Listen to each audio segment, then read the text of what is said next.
Welcome to today's Monday Live. I am Choma Okoli, and you are humbly welcome. All right, so today we are going to be discussing on a very important conversation. What does what your child really needs from you in the first 6 years? Have you ever been in that situation where you're like, what do you want from me? What does this child want from me?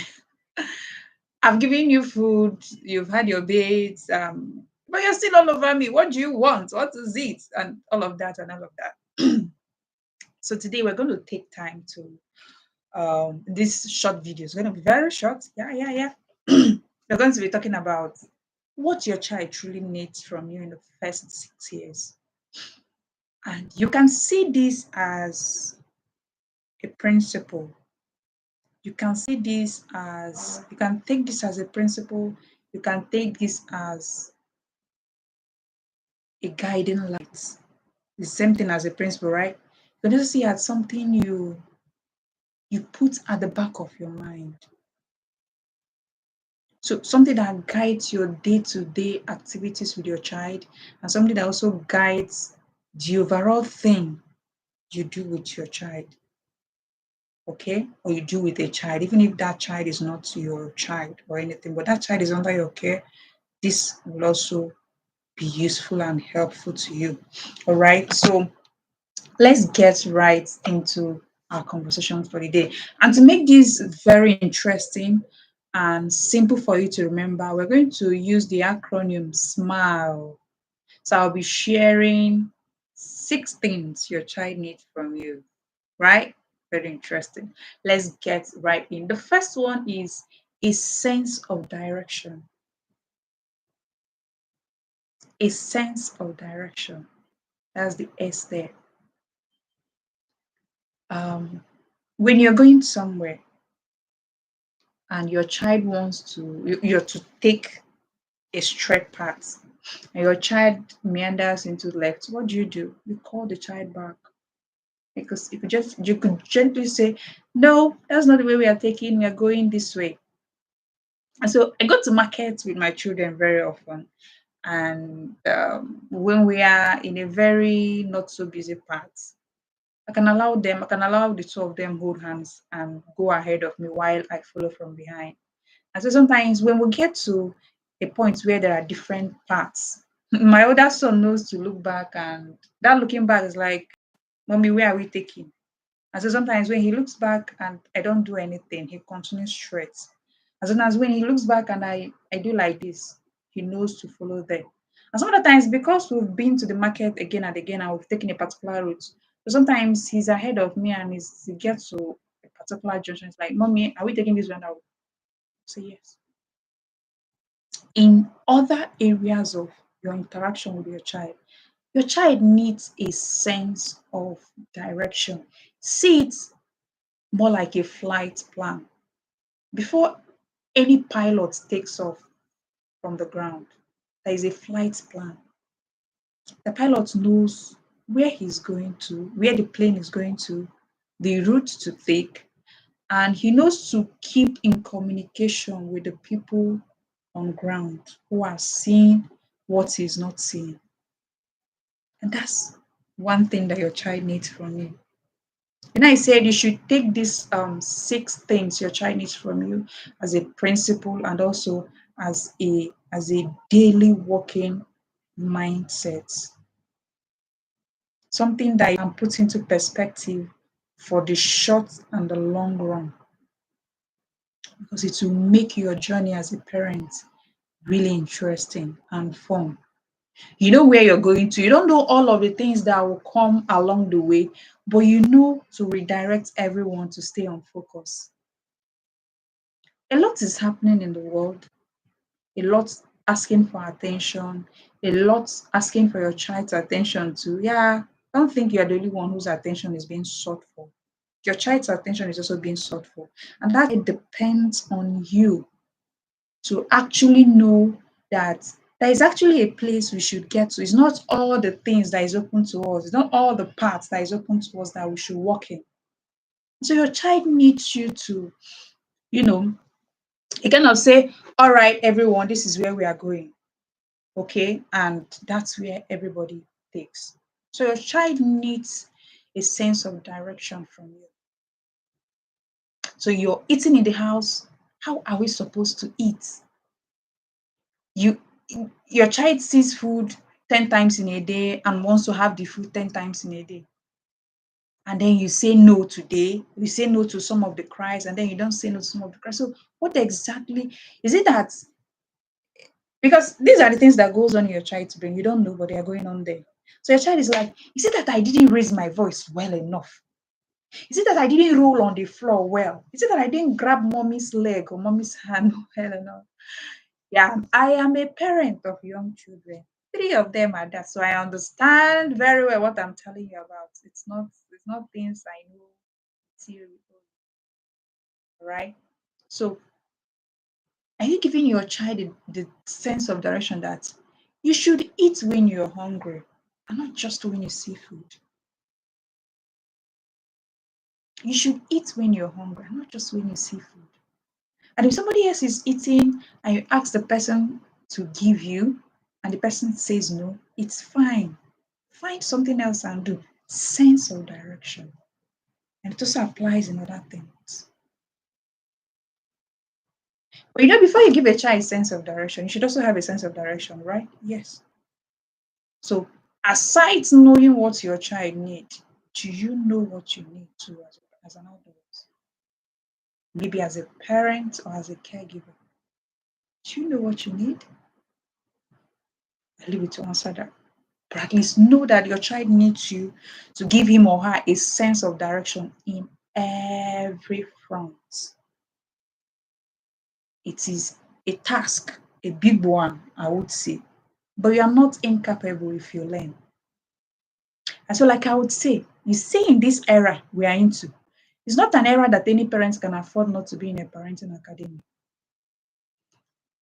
Analyze it in whatever form you want to analyze it, but it's a fact, an honest one at that.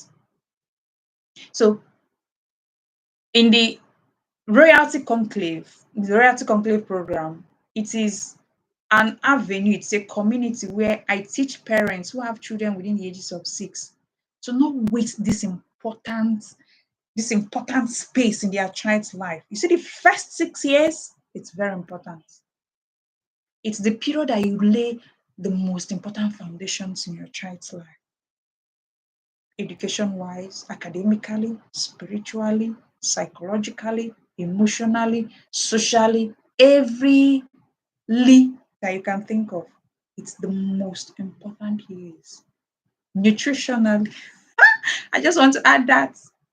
Nutritionally, many of us as adults, we know that taking certain kind of drinks is not healthy. We know that taking certain kinds of food is not healthy, but we can't say no to it. We can't say no to it. I was at a place on Saturday, and so I was offered biscuits and soft drink, and I said no. The person was like, okay, if you don't want to take, you can take it home and give it to your children. I said no, my children also don't take it. She was taking her back. She was like, why? I said that's our family feeding culture. I didn't have to think, should I not? We should be offended, we should not be offended. It's our culture. We have that sense of direction in our nutrition. So it's not an argument. I don't even need you to understand it. I just need to inform you so that as I'm saying, you know what I'm saying, you know. That's that about that. So the first 6 years is important. And this is what I teach parents in the Royalty Conference. All right. Okay, so the next point is model. The next thing your child needs from you is model. Your child needs you as a model. Your child needs you as a model. You are your child's first model, whether you recognize it or not. And it doesn't even matter if you know that you are currently a model to your child. Yes. Right now, you are your child's most important model, especially with regards to the children within the ages of 0 to 6. You, your spouse, your child's class teacher, yeah, and the other adults in your child's life. Serve as role models to your child. And like seed time and harvest, what you model, what all these people are constantly modeling to your child is what your child is taking in, absorbing, and giving out to everybody. And like I said, the first 6 years is a period where you lay the most solid foundation that guides a child's life in the years to come. Now, let me be clear on this. It doesn't mean that whatever you didn't teach a child who is beyond 6 years, that child cannot be taught again. No, it can be taught to that child, but it will take extra, extra, extra efforts. Is it possible? It is possible. The human brain is plastic. That's what neuroscientists talk about when they say that there is the brain has a is neuroplastic, or that's what neuroplasticity of the brain is about. That's what the concept is about. The brain is able to rewire itself, taking things that weren't there again, replace it with things that were there that is not serving the body, and all of that and all of that. But you need to be aware of these things that needs to be changed. So am I saying that if you're a parent whose children are older than 6 years, you should stop making effort and just cry your eyes out? No. But you need to start taking actions immediately. And for those of us who are privileged to have children 6 years and below, please don't think this period will remain. No. Don't think this period will remain like this. If you don't do what you should do today, every single day in your child's life is not just a date. It's an opportunity to sow something. And so in the Reality Conclave program, every day there is one thing we do with our children. Yes, that's the beauty of it. Every single day there is one thing at least that we do with our children. So you really want to be in there, right? Okay. So the next thing is independence. Remember, we're using the acronym SMILE, SMILE, like smile. But in this smile, the L is two. There is two L in the smile. So the first, the I is there is independence. I will, I will explain this with what I see in churches, or what I see in the church where I attend. And then some other communities we have worshipped, right? So parents come with their children, and these children will disturb them in the church. But some people there will have to take their children out more than 3 times to wee, or maybe send an older child to take the child outside to wee more than 3 times. The child will want the mother or the father to carry him or her. The mother or the father will not want, because you're being disturbed and all of that. You're clearly being disturbed. For tomorrow or next Sunday. In fact, some people will get cane. But the person that sat close to me in church yesterday, if she watches this, she's going to laugh. Because when she brought the cane, I had to collect it from her. I had to tell her, please, we're in the church. We're in the church. No flogging. Especially when you're close to me. No, you don't try that. Because you will flog, the child will be angry, I'll be distracted, and I won't pay attention to it. So you don't flog any child close to me. So some of you will get canes, you do all sorts of things. Your child is disturbing you disturbing other people around. You get angry, you even hit, or you threaten, and you do all sorts of things. But next week, Sunday, you still keep that child with you. And the Sunday to come, you still keep that child with you. It's not like there is a space where children are supposed to sit in the church. But some people feel my child will not be safe there. They will beat him. They will look for his trouble. Meanwhile, that same child you're saying they will beat him, they will look for his trouble. You drop that child off at school, probably at 7:30 or at 8 a.m. and you leave that child in school until 4 p.m. In fact, I was in a keke one day with a mother who was from the call she was making. She was probably coming back from her place of work, and she was calling the child's teacher. to bring the child out on the road so that she can just collect the child and continue in the keke the two of us were in. And so when she was calling, when we got to the place where we had to stop, I was heartbroken to see a child that was not up to 1 year. And this time I'm telling you about was a few minutes to 6 p.m. So clearly, this child has been in a crèche from, let's say, 7:30, 8 a.m. until 6 p.m.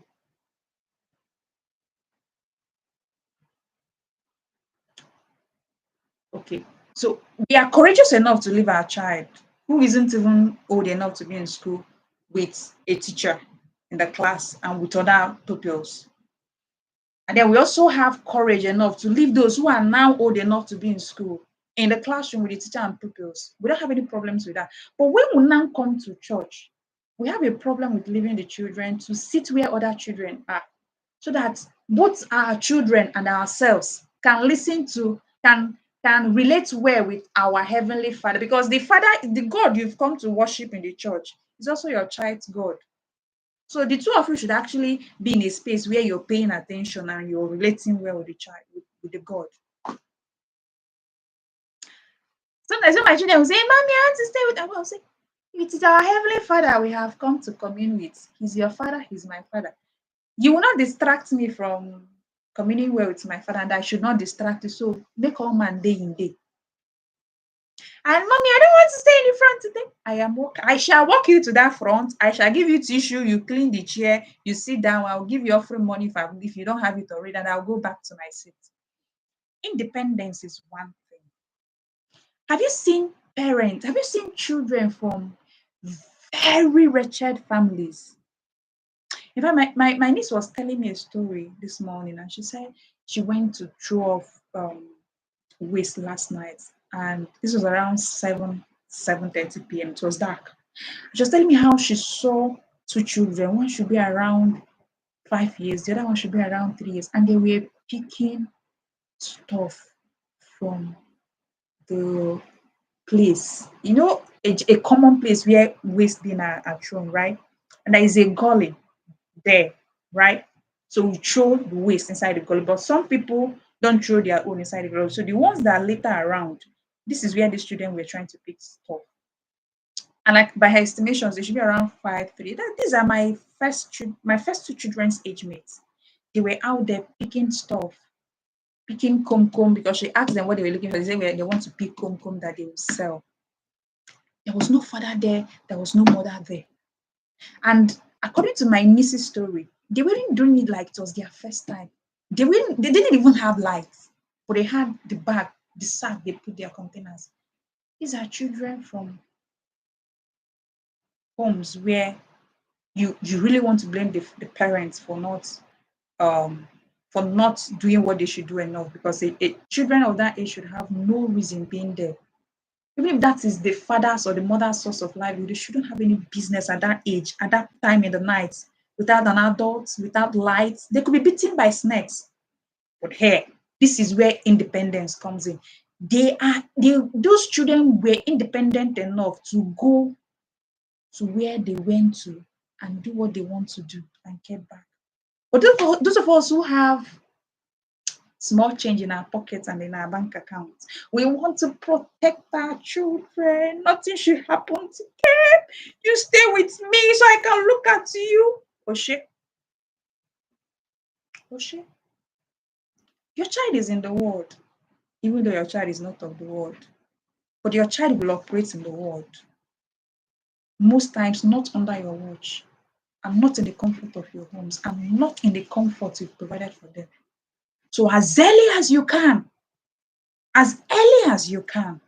let your children start being independent from you. You should start in small, small things, feeding themselves, staying on their own in the church, away from you. You don't know how much peace you have when you stay on your own and your children are on their own in the church. I speak from experience. My daughter started staying with the brother in the front even before she turned 2 years. My daughter will be 3 years in September. So I've been enjoying absolute peace. So when I tell about the peace, take it from me because I know what I'm saying. Okay, that's it.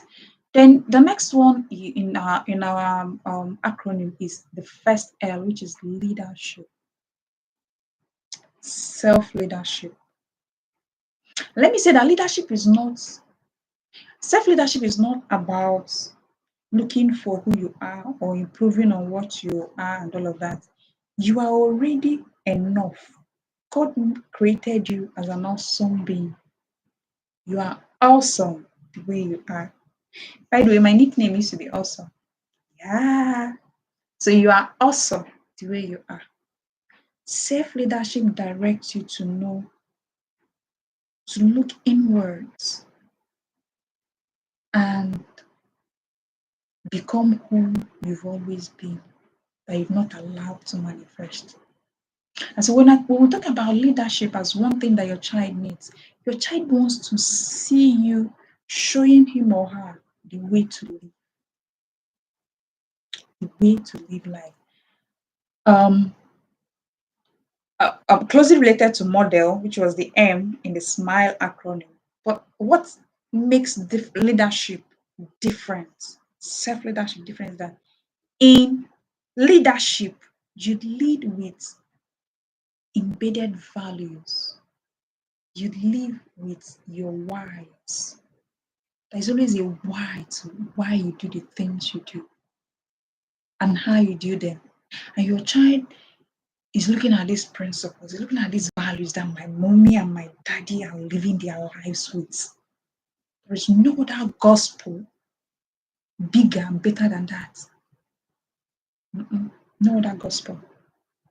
In fact, for the men of God who didn't do a good job as parents and they lift holy hands and anoint people without without sincerity, but their children grow older to become rebellious and all of that. Why? Some of the reasons, or one of the reasons, could be that what they do on the pulpit does not reflect, is not in tandem with what they do at home. And so the children are able to say, well, if this is what it means to perform like this in church, and then when you come back home, you become a different person, then I'm not interested in this gospel. Whereas their parents, their father or their mother just didn't lead well. And it started with the father or mother not being able to lead him or herself. I remember when I was young, and my father will always say, if you can't, there are two things my father used to say when we were young that really still stands out for me up until today. Number one is, if you cannot lead yourself, how can you lead others? This is how he says it in a very calm manner. In a very calm manner. If you cannot lead yourself, how can you lead others? The second thing says, before you say your words, think through them. And when I was much younger, he said that I'd be like, how do you expect me to listen to what I have not said? Is it not when I say it that I will not think? He said, no, it's the other way around. It's the other way around.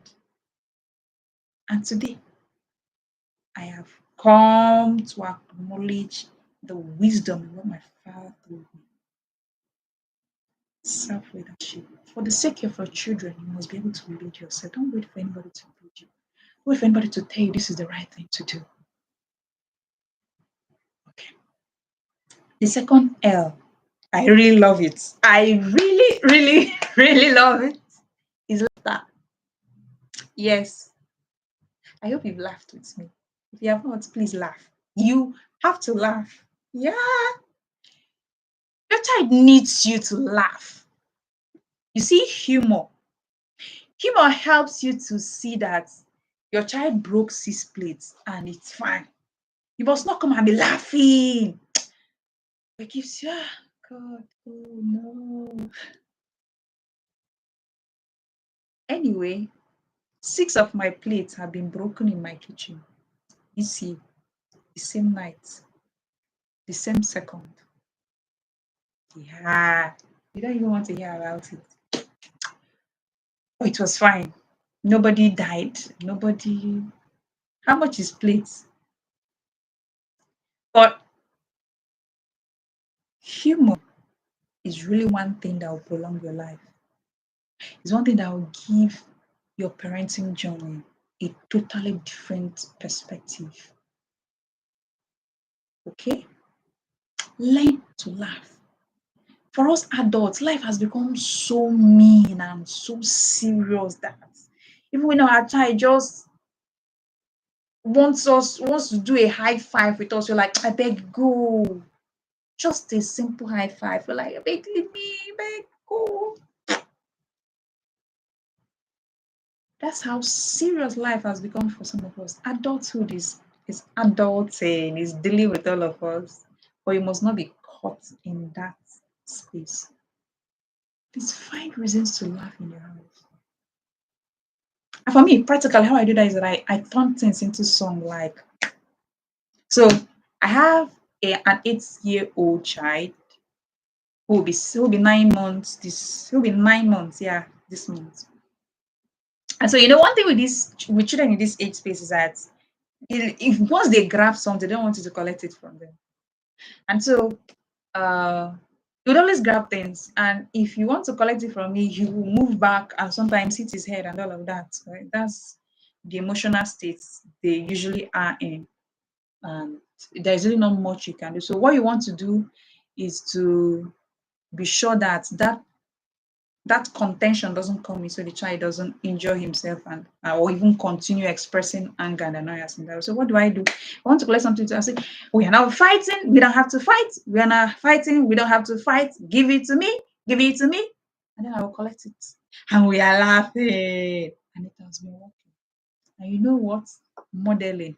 The older siblings are now learning that if he's holding something you should not hold, he will sing, sing, sing. Maybe in my words or something close to that, sing, sings, entertain him, and then collect it.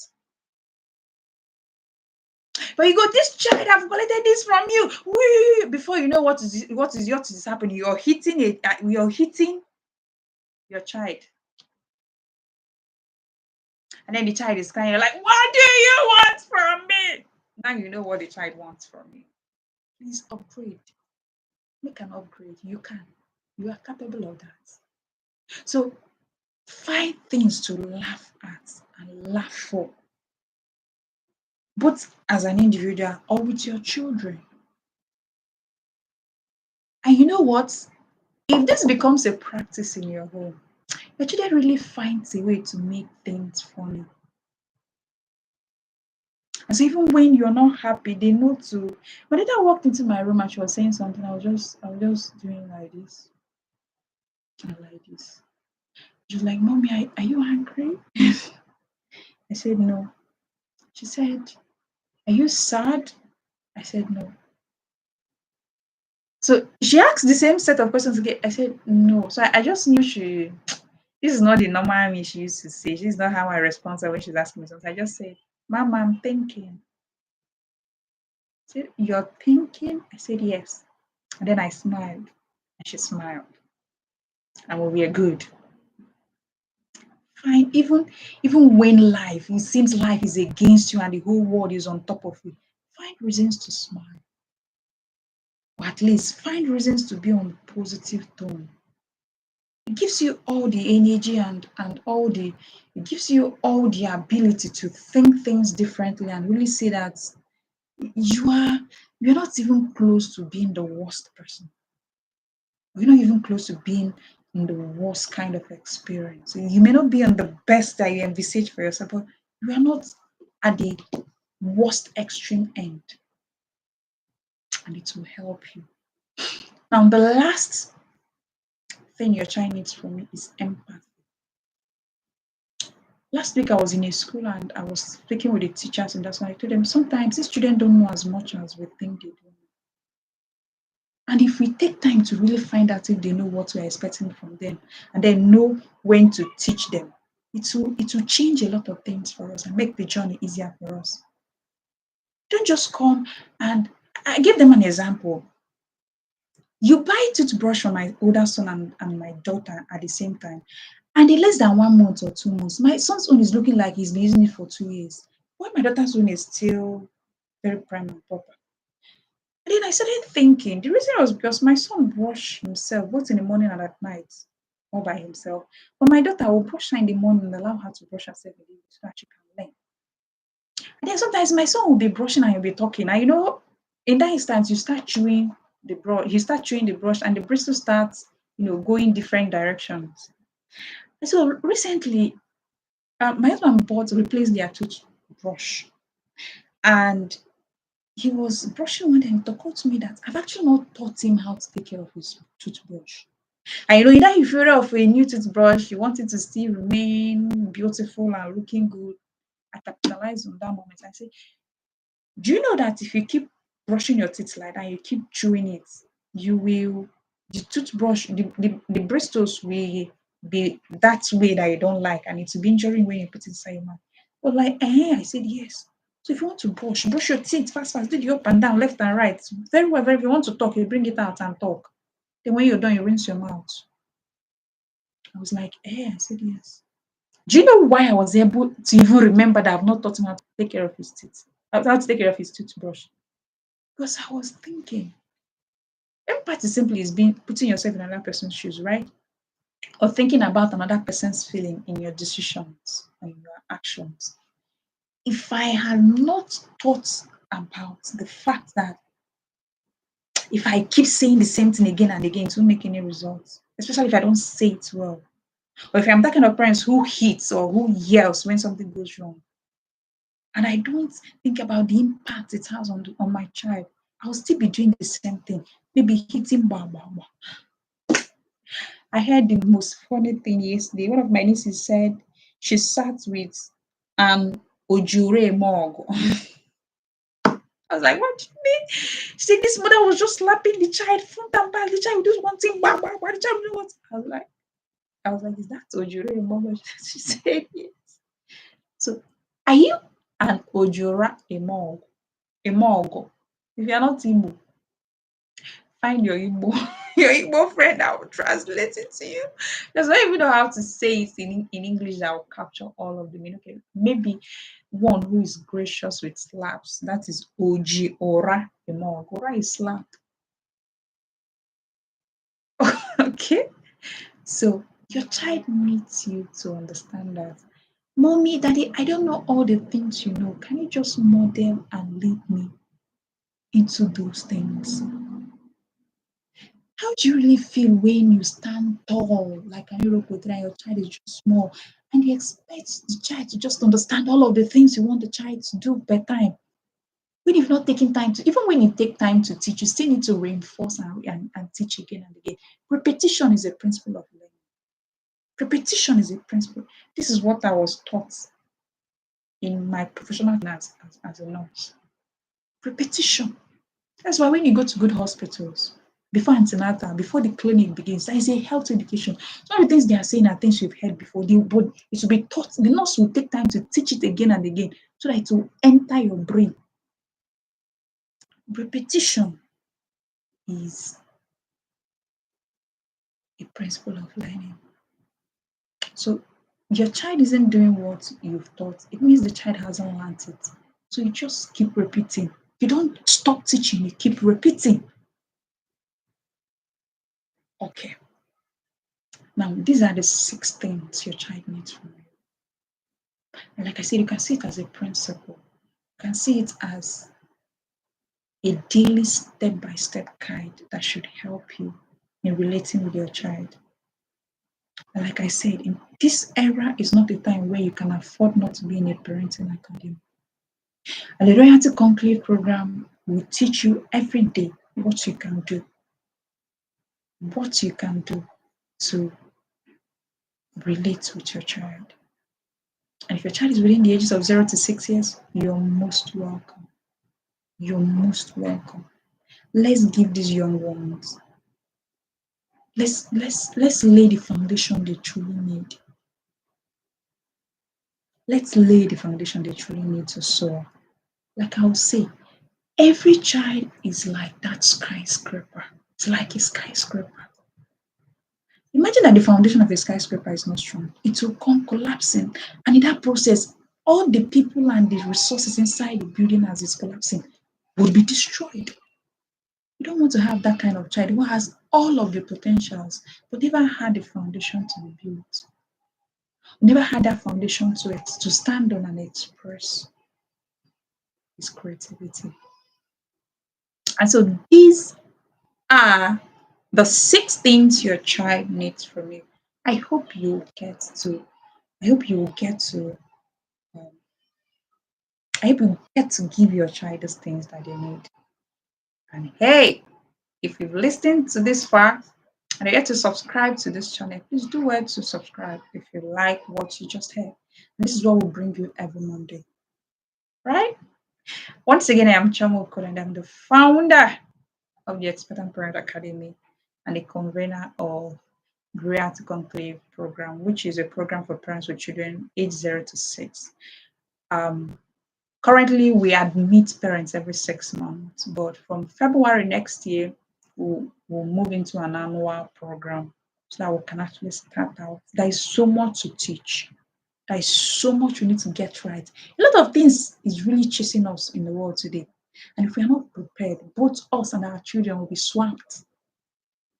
The people that are chasing us are methodological, they are systematic, they are fierce, they are bold, they are not backing down.